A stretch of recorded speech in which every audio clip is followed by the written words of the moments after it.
छोटी छोटी जॉब्स के लिए अप्लाई करते हैं, बट क्या उनको वहाँ पे मिलती है? नहीं।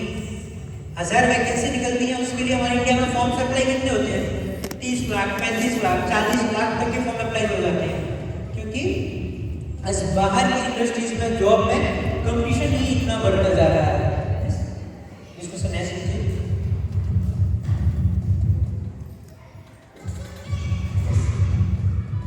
ठीक है ना?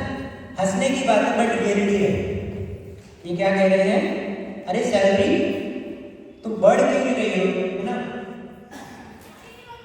घर का रेंट बढ़ गया है ना?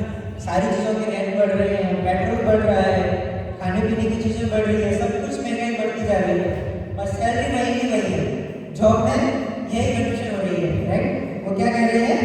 कह रहे सैलरी तुम्हारे सारे दोस्त बढ़ रहे हैं, तुम क्यों नहीं बढ़ रहे हो? तुम कब बढ़ोगे? एंड डेफिनेटली 80-90% यही हो रहा है। महंगाई बढ़ रही है, सब कुछ बढ़ रहा है, बट जो इनकम बढ़नी चाहिए हमारे बाहर की इंडस्ट्री में वो नहीं बढ़ रही है। क्यों? क्योंकि सैलरीज के भी टर्म्स एंड कंडीशन होते हैं। अब कितना भी कर लो, बट वहां पे जो